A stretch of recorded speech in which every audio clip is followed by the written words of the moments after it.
Hello, dear polymer clay enthusiasts. I have prepared for you shiny and colorful, heart-inspired project. I've kind of noticed lately beautiful jewelry pieces with a heart theme, and I wanted to express my vision and put this vision into polymer clay, and this is the result. I tried to reduce the tutorial, and I hesitated if I should put the video with the making of the clasp, which is in fact a rather full clasp. But let's say I didn't have the heart to take it off.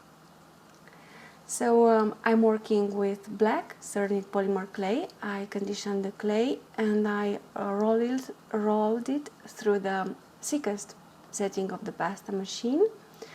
And I'm using copper gilding foil, and this is a great project to use your scraps of foils. And I'm using little bits of foils, copper and silver, to decorate randomly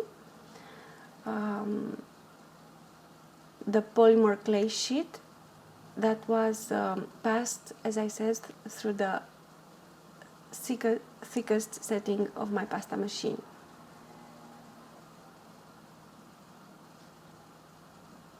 Then I would add another sheet of polymer clay underneath, which can be on the thickest setting as well, and I pressed them together. I try not to leave fingerprints on the clay. I trim around to have a nice sheet of polymer clay, and then I'm putting the sheet of polymer clay through the pasta machine to have a nice crackled effect using these kind of foils. Next, I folded it in two because I want to work with a double length. Of course, if you have black polymer clay prepared, you can put some black clay, a sheet of polymer clay on the thickest setting, and you won't have to fold the project like that.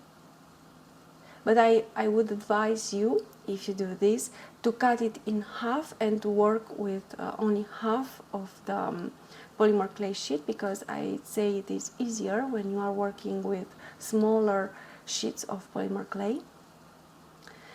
Then I used some gold mica and copper mica powder, and using my finger I colored the surface of the polymer clay sheet. Then, using the heart shape cutter that I have prepared for this project, I'm making sure that I have enough space to cut two hearts, one for the back and one for the front. And I press slightly the cutter into the polymer clay, but not just all the way around, because before cutting the heart shape, I want to use my fingers and press the clay in an upward motion, and thus I will have a very curved design, a very curved heart shape design. Then I'm using aluminium foil, the one that you use in the kitchen, and I'm filling in this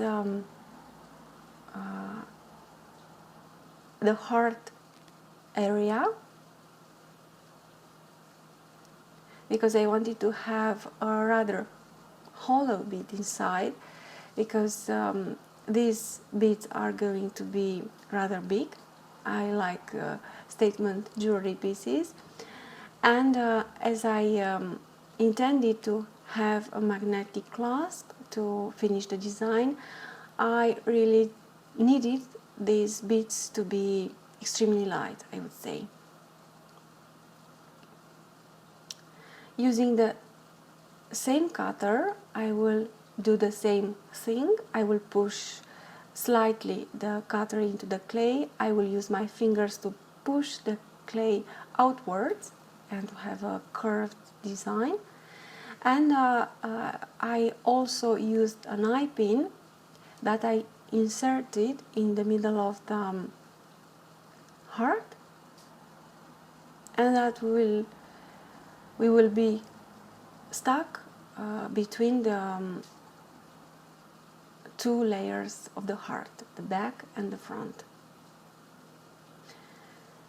So after cutting the heart shape, I used a square cutter to cut a smaller square shape in the middle of the heart.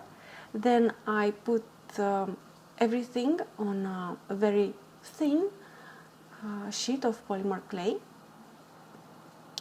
and I'm using the craft knife to cut around and thus to trim off the excess clay. And this is going to be the front of the bead.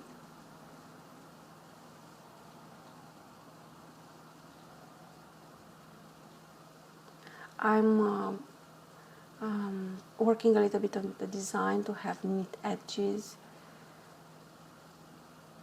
I trim off more clay if necessary, and using liquid Keto poly clay, I'm making sure that the pieces will be fixed together. So I'm using a brush and I'm distributing the Keto poly clay on the edges and on the inside of the bead to have a really good bonding between the two layers. Now it's the time to put on the gloves, because you will have to press a lot on the two sides. You'll have to align the sides, and when you are happy with their alignment, you can press and pinch the clay to create a very nice heart-shaped form.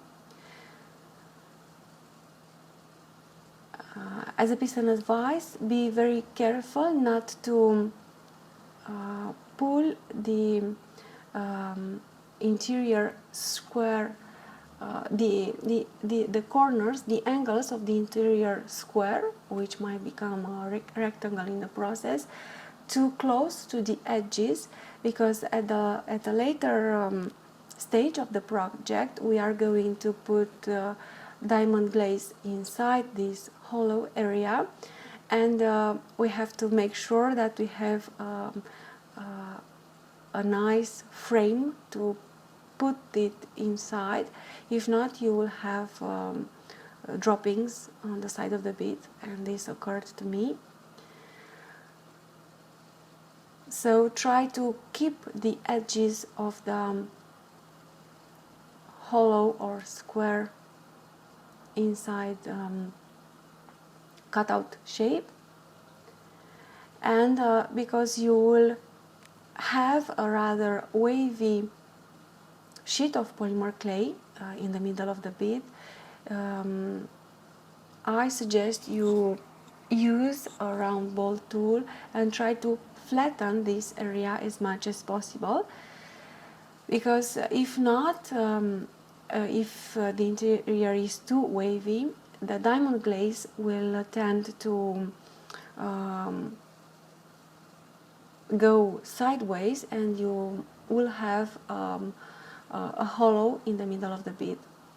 This also happened to me, but then I poured another layer of diamond glaze, and this second layer filled the hole and leveled equally on the surface of the bead, and let's say I had a nice result in the end. Next, I'm using some tape that I will put all around the hollow space in the middle of the bead, because I'm going to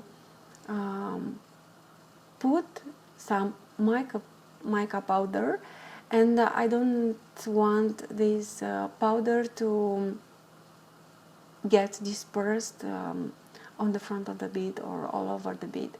So as you can see, I'm using a brush because I want to put a rather big quantity of mica powder, because I wanted to have a very visible powdery effect underneath the diamond glaze when this would dry up. So as you can see, I'm putting the powder on top of the bead, and it's a rather big amount of powder, and you'll have a, I'd say, granulated effect underneath the diamond glaze. And this is the idea that I had in mind when I started the project. Well, while making the project, I had some beads in which the diamond glaze mixed with powders, and it had a different effect from what I had, from which I had in mind, but I liked it anyway. It was nice. So I encourage you to try this technique and see the difference between the result when the powders stay underneath the diamond glaze and when they mix with diamond glaze.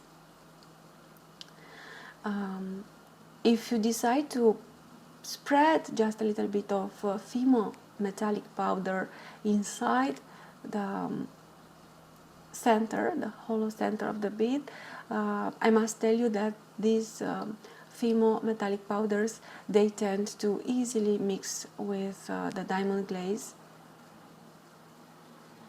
and they will surely mix. For the pearl-lex mica powders that I used, the results were rather mixed. Sometimes they mixed with the glaze, sometimes they didn't mix, but I liked both results. So this is why I encourage you to try this technique and see if you like the results. I think they are both really beautiful. I have put the pieces into the oven for 30 minutes because I'm working with Cernit polymer clay at the temperature recommended by the polymer clay manufacturer, of course. You could put them in the oven for 45 minutes if you are working with a different brand of clay. And I waited for them to cool down, and then I added a first layer of transparent Cernit varnish, and I'm pouring diamond glaze in the middle of the bead. And for this bead, you can see I had very little a bit of the gold Fimo metallic powder that mixed with the glaze. Another thing that you should pay attention to is the fact that if the back of the heart is not flat, so the heart will not sit flat on your working table, the diamond glaze will tend to fall off the bead, so you might need to use a support to level the bead, I would say.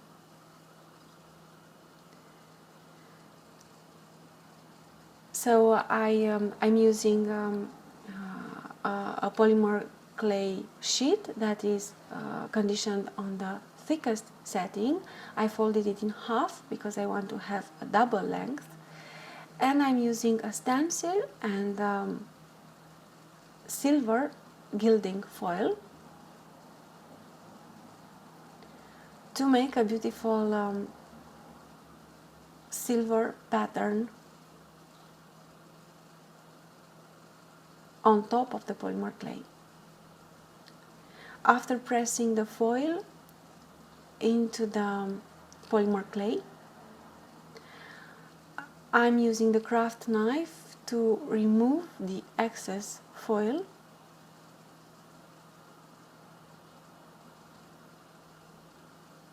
As you can see, it is easy to remove the excess foil.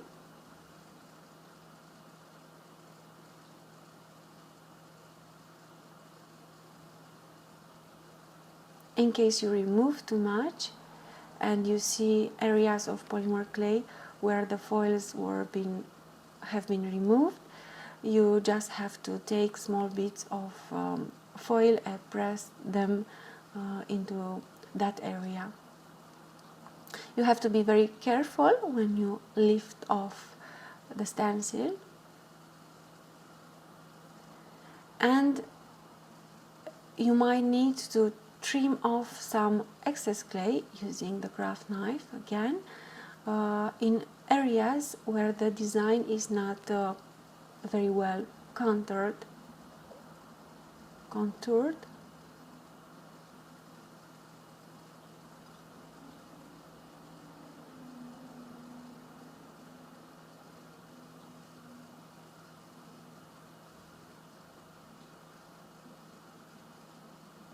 And when you are happy with the look of your design, you can use a piece of paper that you put on top of the polymer clay, and then tap gently with your hands to make sure that the foil, the pattern, the silver pattern, is well stuck to the polymer clay sheet. Then I used again silver mica powder, copper metallic powder, and I colored the area around the pattern.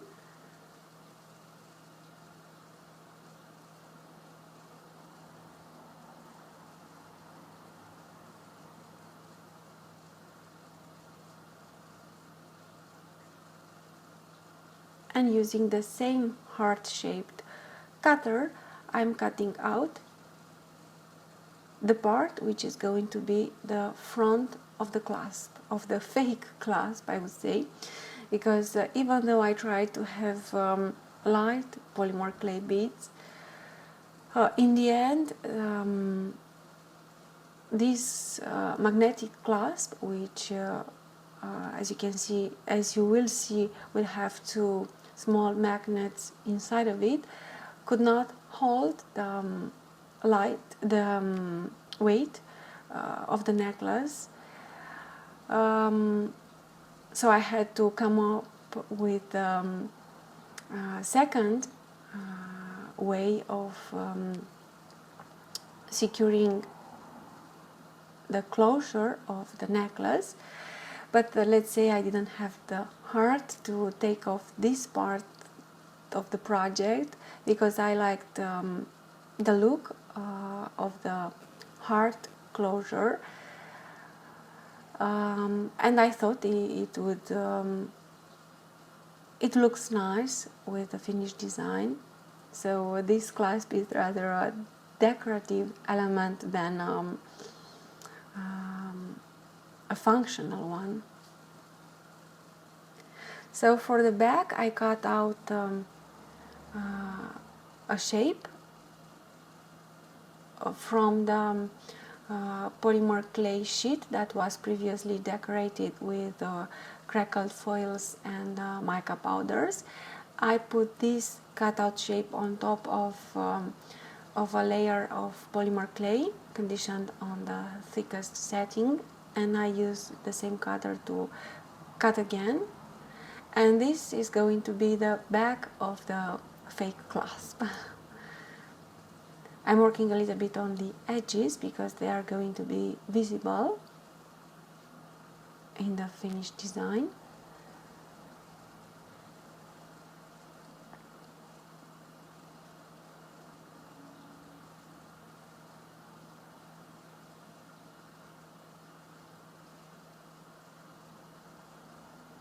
And I'm making sure that they fit well together, the two parts fit well together.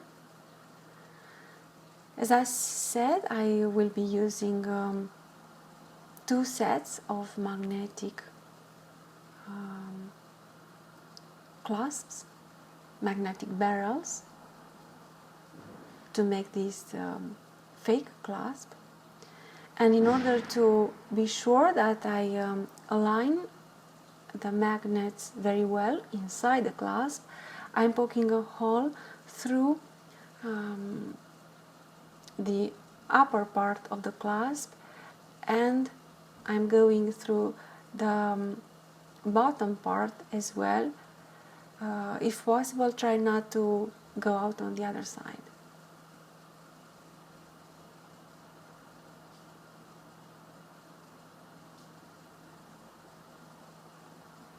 Always make sure that two pieces align very well together. You are happy with the way they fit together. Use your hands to form the shape of the clasp.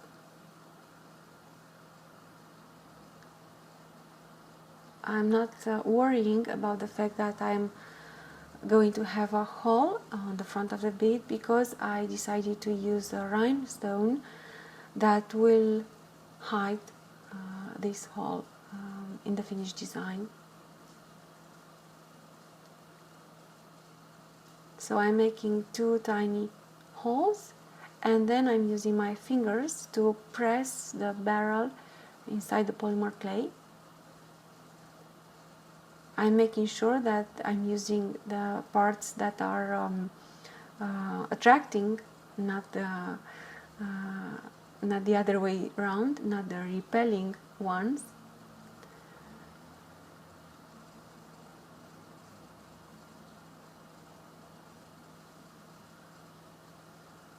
Before gluing everything together using weld bond, you have to make sure that you're using, as I said, the ends that attract each other, not the ends that repel one another.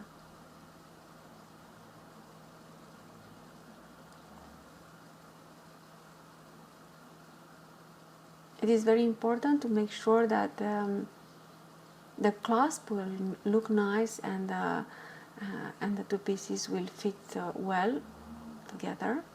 And I'm making a second hole, and in fact this is the hole that I'm going to hide using the rhinestone.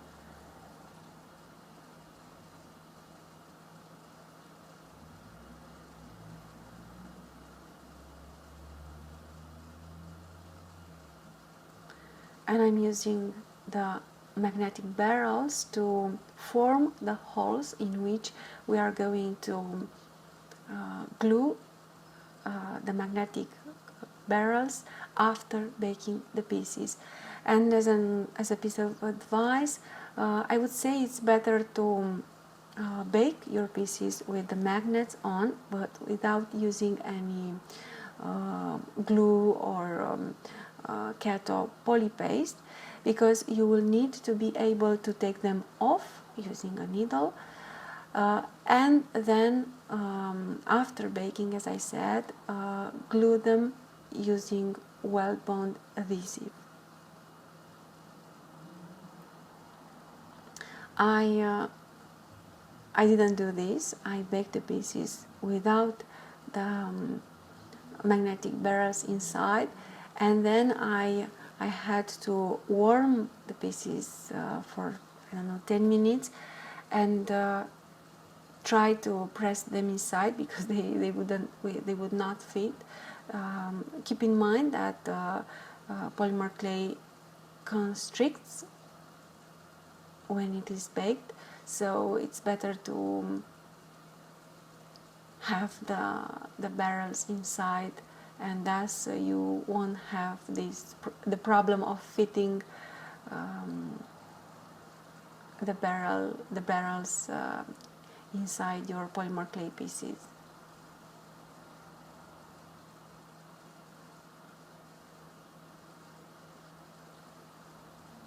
And always check that the clasp looks nice, that the two parts align well together before putting the clasp into the oven for 45 minutes again if you're not using Cernit, for 30 minutes if you are using Cernit like I do. I'm adding a little bit of copper Fimo metallic powder and some gold Fimo metallic powder for a nice look on the clasp.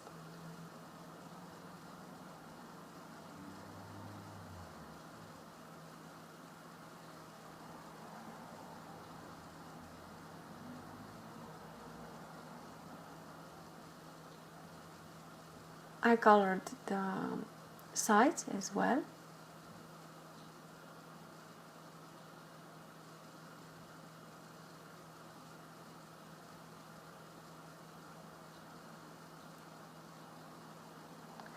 And I added also some copper metallic powder to color the interior of the clasp, because you will open the clasp, so you will be able to see these parts, so they have to look nice as well.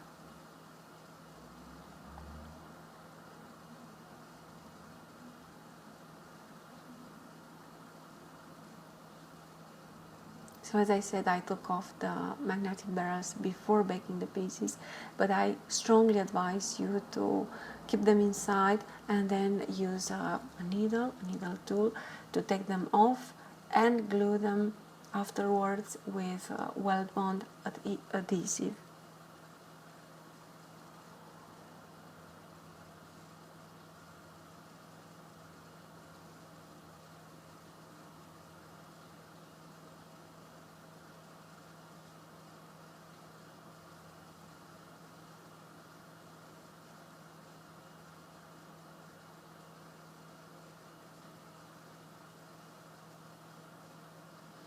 Then you have to decide how you are going to attach the clasp to the necklace. So I decided to poke one hole on one part of the clasp and another hole on the upper part of the other piece. So I will be able to, as I said, attach these pieces to the necklace.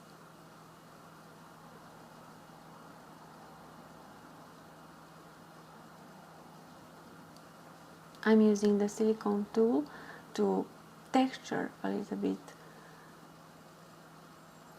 the surface of the clasp for a nicer effect.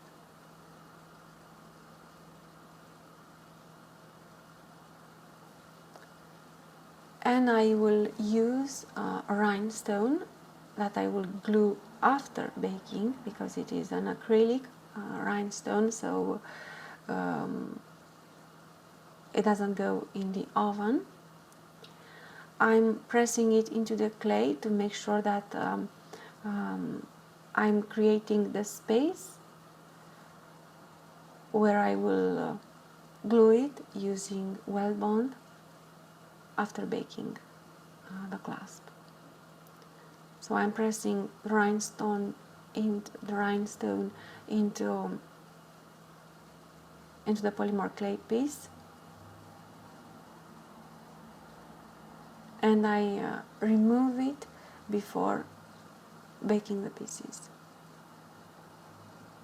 If not, the acrylic rhinestone might melt in the oven.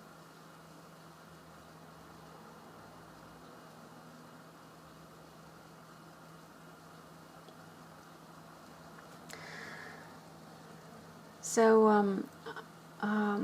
I have waited for the diamond glaze to dry, and I let the pieces overnight, and then I decided to use eye pins to attach the clasp to the necklace. So I inserted an eye pin through the hole, I pressed it on the other side, and then I put the one side of the eye pin through the loop, and then I made a 90 degrees angle and used the pliers to make a loop. And I will do the same thing to create a chain on which I will attach these beads and the clasp. And for the chain I use my craft knife to shape an oval shape, I would say, and then I pull the end of the eye finding through the loop, and then pulled it on the other side, made a right angle, and used the round nose pliers to make the loop on the opposite side.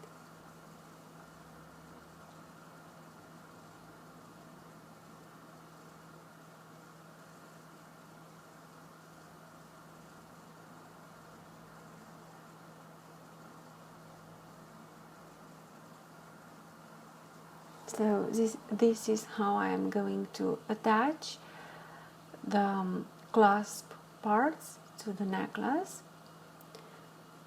and then using weld bond adhesive I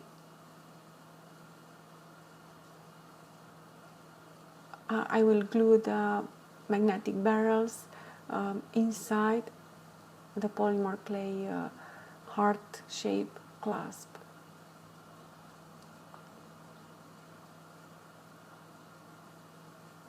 Again, I'm making sure that I'm using the ends that are attracting each other, not the ends that are repelling one another. And I'm using the back of the brush to push them very well inside the hole.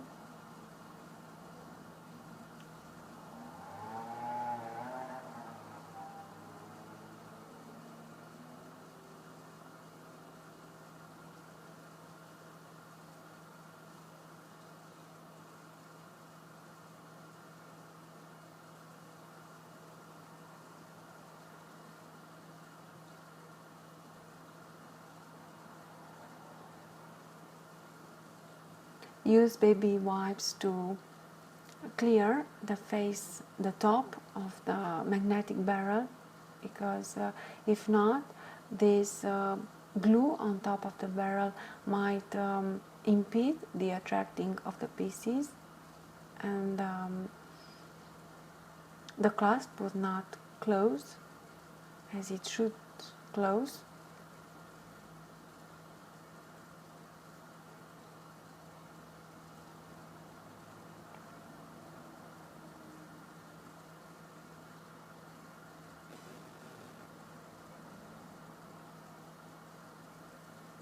Press these barrels very well inside the clay, and use weld bond adhesive to make sure they are stuck there. So if you have a little bit of space around the barrels, you should put some weld bond adhesive inside to make sure that the barrels will stay inside the clasp pieces.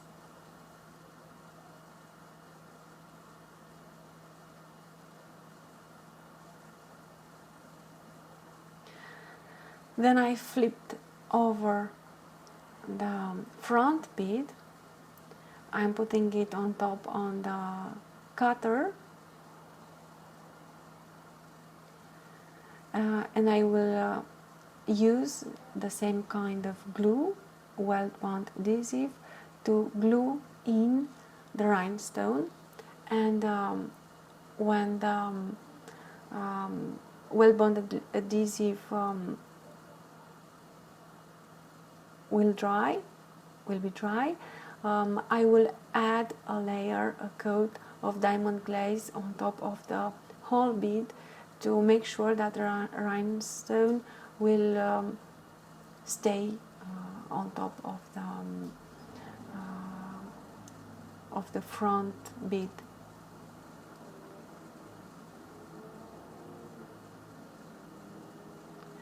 Of course, once the diamond glaze you applied in the center of the bead is dry, you'll have to flip the pieces over and use 2 layers of transparent varnish or diamond glaze to protect the beads, to varnish the beads and thus to protect them.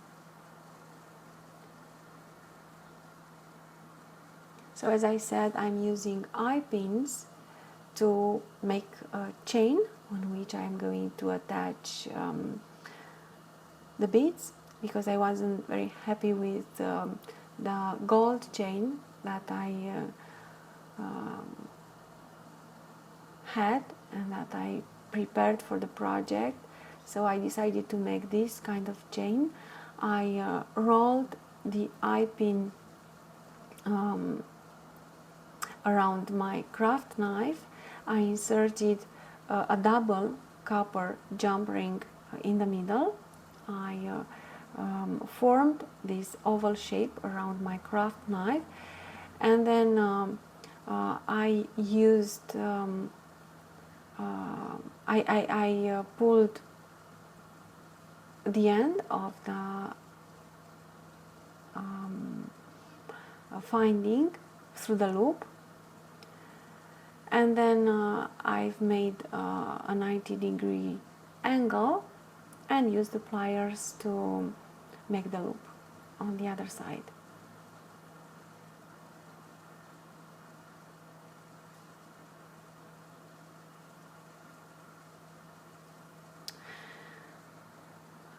So I wanted to show you here, but my camera is not focusing very well. I wanted to show you that it is very, very important to keep in mind that we are going to put diamond glaze inside the bead in the center area, and you have to be very careful not to pull the corners of the square or rectangle too close to the edges, because the diamond glaze will leak outside of the bead. And I wanted to show you that in some cases the metallic powders combined with the glaze, and you had a colored glaze on top of the bead, but the result was nice. So as I said, the heart-shaped clasp is a fake clasp because it is not the one that is holding the weight of the necklace. In fact, I had to add a chain and 2 lobster clasps, 1 on each side, and 2 jump rings. And this is in fact the system, the clasp, the closure system that keeps everything together, that holds the weight of the necklace.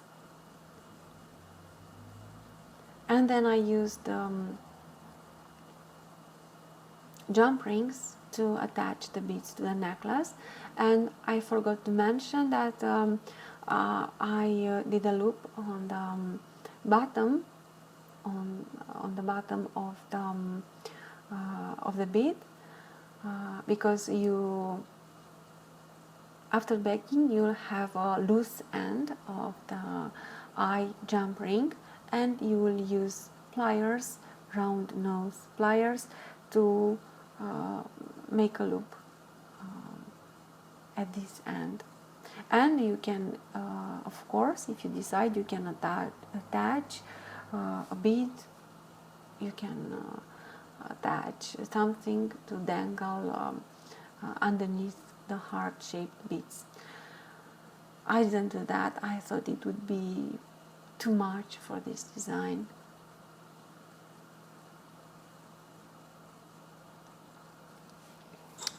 If you look closely, the 5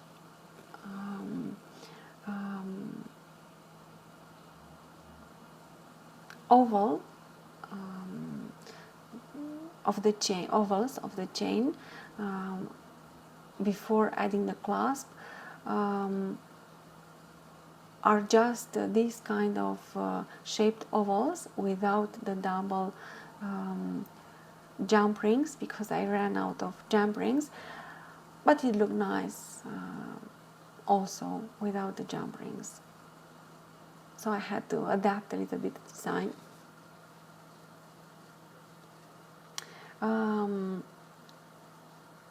You'll have to have a nice back on your beads, because they will flip a lot while you are wearing them, so keep in mind that your back has to be very professional and nice as well. I hope you liked this inspiration for Valentine's Day. I'm sending you a lot of love. And I'm very happy that we are sharing the same passion for polymer clay. I'm sorry that my tutorial is still rather long, but it's very difficult to decide what to leave off, and I want to share with you as much as I can and inspire you as much as I can. Please subscribe to learnpolymerclay.com, and please meet me in the Polymer Clay Adventure 2017. You will find there inspiration for a year-long